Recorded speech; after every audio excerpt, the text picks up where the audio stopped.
دوسری قسم قیاس عکس ہے۔ اس کا مطلب یہ ہے کہ ایک چیز پر ایسا حکم لگایا جائے جو دوسری چیز کے حکم کے متناقض یعنی مخالف ہو، اور وہ اس لیے کہ دونوں حکموں کی علتیں مختلف ہیں۔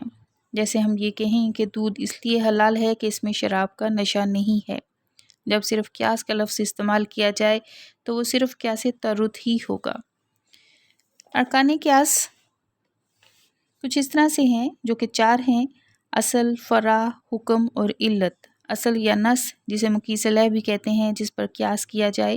فرع یا مقیس یعنی جس چیز کو قیاس کیا جائے۔ حکم جو قیاس کے بعد لگایا جائے۔ علت وہ صفت ہے جو مقیس علیہ اور مقیس میں مشترک ہو اور قیاس کا سبب ہو۔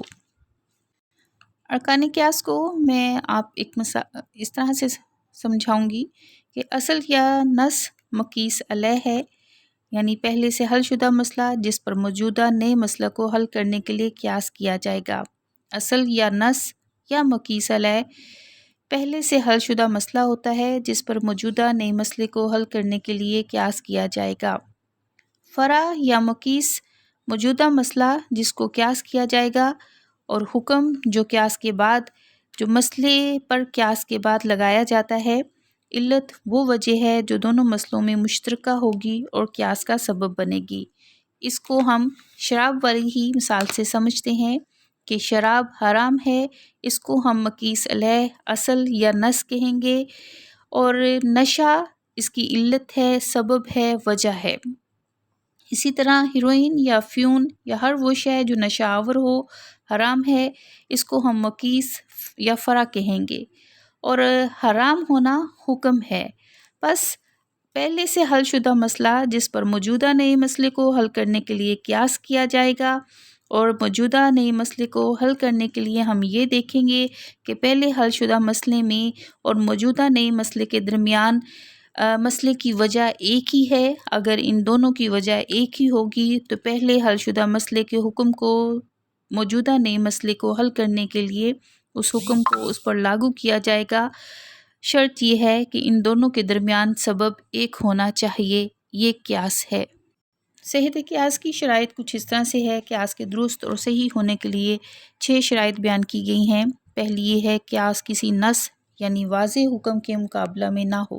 مثال کے طور پر ایک عورت کا اپنے کسی محرم کی میت میں فریضہ حج ادا کرنا جائز ہے، اسی بات پر قیاس کرتے ہوئے کہ محرم کے ساتھ چونکہ نکاح نہیں ہو سکتا، اس لیے یہ اجازت دی گئی ہے، لہٰذا معتبر عورتوں کی میت میں بھی حج ادا کرنا جائز ہونا چاہیے، کیونکہ عورتوں سے بھی عورت کا نکاح نہیں ہو سکتا۔ یہ قیاس درست نہ ہوگا کیونکہ یہ درج ذیل نص حدیث کے مقابلے میں ہے۔ کسی عورت کے لیے جو اللہ اور آخرت پر ایمان رکھتی ہے، یہ جائز نہیں ہے کہ وہ 3 دن رات سے زیادہ سفر کرے، سوائے اس صورت کے کہ اس کے ساتھ اس کا والد، شوہر یا والدہ کی طرف سے رشتہ داروں میں سے کوئی محرم موجود ہو۔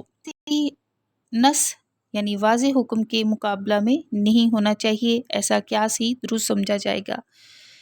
قیاس سے نص کے احکام میں سے کسی حکم میں تبدیلی واقع نہ ہو، یہ اس کی دوسری شرط ہے۔ مثلا نص قرآنی میں وضو کرنے سے پہلے نیت باندھنا شرط نہیں ہے، بلکہ چند مذکورہ آزاد ہونے کا حکم دیا گیا ہے، مگر امام شافعی نے اسے تیمم پر قیاس کرتے ہوئے وضو سے پہلے بھی نیت کرنا شرط قرار دیا ہے، اس خیال سے کہ وضو اور تیمم میں علت یعنی وجہ طہارت مشترکہ پائی جاتی ہے۔